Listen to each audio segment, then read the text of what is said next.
अब बताइए कि बेगूसराय में बम फट रहा है, बेगूसराय में मासूम बच्चियों के साथ दरिंदगी हो रही है। शर्मनाक है ये बात, शर्मनाक है इस पूरे समाज के लिए, इस पूरे परिवेश के लिए, इस पूरे ज़िले के लिए और इस पूरे राज्य के लिए कि पूरे हिंदुस्तान में कहीं नाबालिग बच्चियों के साथ इस तरीके से दरिंदगी नहीं होती है। मतलब सबसे ज़्यादा राक्षस हमारे ही समाज में आ गया है क्या है? अगर ऐसे राक्षस हैं तो चुन चुन के मारिए उनको। स्कूल से घर छोड़ने के दरमियान में बीच में ही उस ड्राइवर के द्वारा दो बच्ची के साथ सेक्सुअल हरासमेंट और सेक्सुअल असॉल्ट किया गया।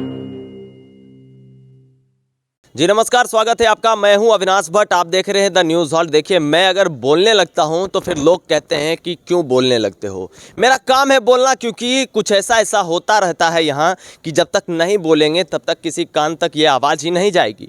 जी मैं आपको बता दूं, बेगूसराय की बहुत बड़ी खबर मैं आपको बता रहा हूँ। आज सुबह सुबह और रात की घटना है, जब एक बच्चों वाला गाड़ी जो बच्चों को स्कूल ले जाता है, स्कूल वैन, आप जान रहे होंगे, उसके ड्राइवर के द्वारा जो बच्चों को स्कूल ले जाता है, उन मासूम बच्चियों के साथ, महज 5 साल और 4 साल की उम्र की बच्चियों के साथ उसी स्कूल वैन के ड्राइवर ने उस बच्चियों के साथ दरिंदगी की। आप एक तरफ देखिए कि बेगूसराय में इस तरह के कितने सारे नए मामले निकलकर सामने आ रहे हैं। यही हाल ही में कल की बात है, जब एक बच्चे के हाथ में ही बम फट गया। अब बताइए कि बेगूसराय में बम फट रहा है, बेगूसराय में मासूम बच्चियों के साथ दरिंदगी हो रही है। और सिर्फ एक घटना नहीं है, अगर इससे पहले आप जाएंगे तो इससे पहले रजौड़ा की घटना है, इससे पहले बरौनी की घटना है, उससे पहले बीरपुर की घटना है, उससे पहले कितनी घटनाएं हम आपको गिनाएं।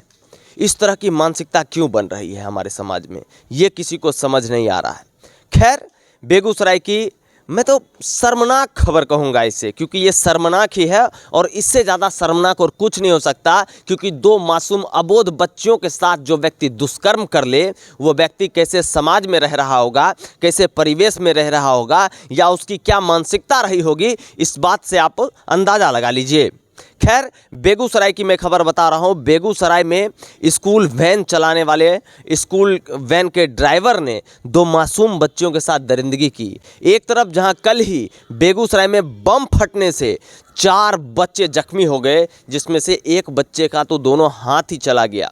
आप एक बात समझिए, जब हम लॉ एंड ऑर्डर की बात करते हैं, जब हम सिस्टम की बात करते हैं, जब हम ब्यूरोक्रेट्स की बात करते हैं, जब हम आला अधिकारी की बात करते हैं, सरकारी अधिकारी की बात करते हैं, तो देखिए अच्छा लगता है, समझ रहे हैं ना। कोई बड़ा इवेंट हो जाए, सब लोग एक जगह इकट्ठे हो जाएं तो अच्छा लगता है। पर इस तरह के माहौल में जब एक बच्ची के साथ दरिंदगी हो जाती है, उसकी हत्या हो जाती है। आज रजौड़ा की घटना याद होगी आप लोगों को, बहुत प्रमुखता के साथ हमने आपको दिखाया था।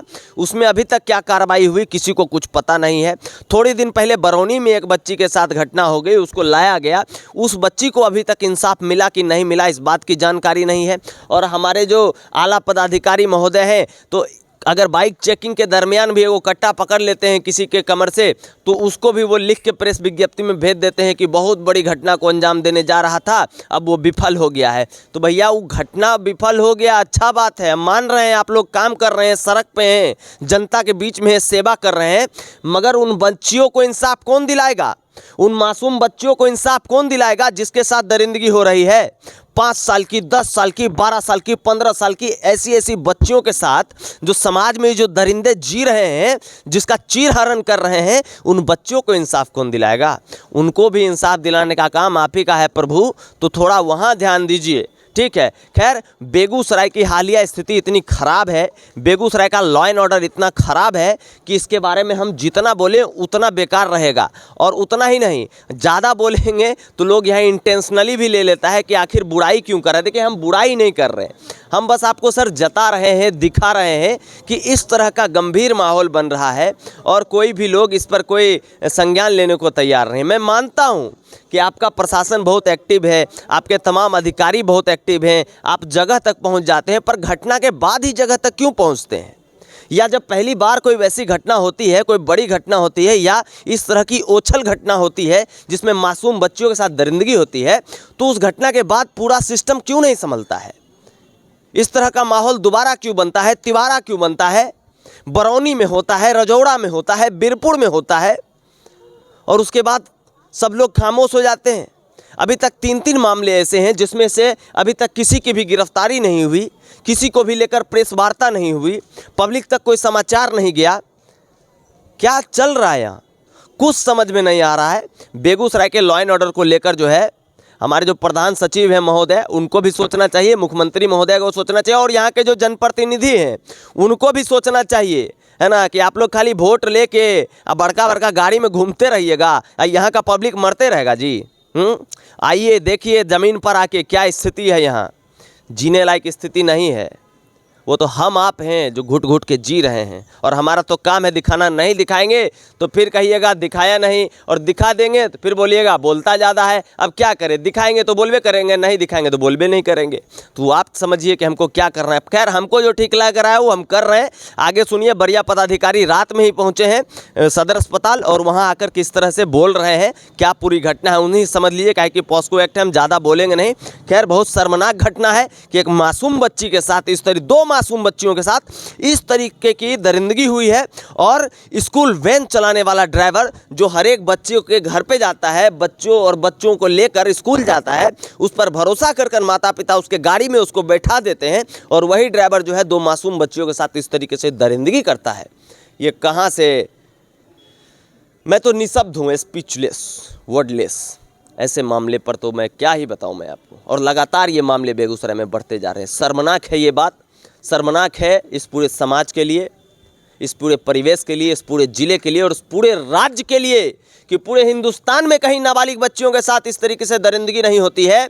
मतलब सबसे ज़्यादा राक्षस हमारे ही समाज में आ गया है क्या है? अगर ऐसे राक्षस हैं तो चुन चुन के मारिए उनको, हम बोलना बंद कर देंगे।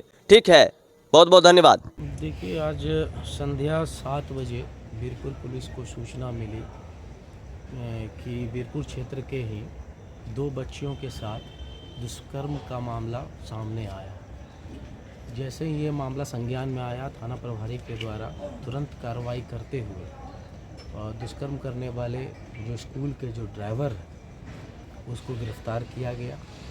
और पूरी जानकारी जब मिली तो ये बात सामने निकल के आया कि बच्चियां रोज़ाना स्कूल जाया करती थी, आज भी वो स्कूल गई थी, और स्कूल के लिए जो गाड़ी उनके घर से स्कूल छोड़ती थी और स्कूल से घर छोड़ती थी, उसी दरमियान स्कूल से घर छोड़ने के दरमियान में बीच में ही उस ड्राइवर के द्वारा 2 बच्ची के साथ सेक्सुअल हरासमेंट और सेक्सुअल असॉल्ट किया गया। बच्ची अभी फ़िलहाल ठीक है, उन्हें सदर अस्पताल बेगूसराय लाया गया। प्रारंभिक जांच जो भी पॉक्सो एक्ट के प्रावधान है उसके अनुसार किया जा रहा है। हम लोग साक्ष्य संकलन पॉक्सो एक्ट के हिसाब से ही कर रहे हैं, और चूँकि जो अभियुक्त है वो हिरासत में है, उससे आगे की पूछताछ अभी जारी है। क्या बच्ची के साथ रेप करने के बाद वीडियो भी बनाया है? देखिए, ये बात कुछ लोग वहाँ के बोल रहे हैं। हम लोग, हालांकि अभियुक्त का मोबाइल पुलिस के पास है, वो सब अभी हम लोग अनुसंधान के और जांच के बाद बता पाएंगे। क्या लग रहा है सर कि इससे पहले भी वो बच्ची के साथ कुछ उसके द्वारा ड्राइवर, कहीं तो ये जब भी होता है, इस तरह की घटना होती है, तो स्कूल प्रशासन और उनके द्वारा रखा गया जो गाड़ी है और ड्राइवर है, उनका बार बार हमारे एसपी महोदय के द्वारा भी निर्देशित किया गया है और आदेशित किया गया है कि जब भी इस तरह के आप लोग ड्राइवर को रखते हैं या कोई भी ऐसे कार्य करने के कर्मी को रखते हैं तो उनका बैकग्राउंड वेरिफिकेशन करवा दिया जाए। लेकिन लगता है उसमें भी चूक हुई है स्कूल प्रशासन की ओर से। तो हम लोग ये सब जांच करेंगे और जांच के बाद पता पाना स्पष्ट होगा कि किसकी क्या गलती।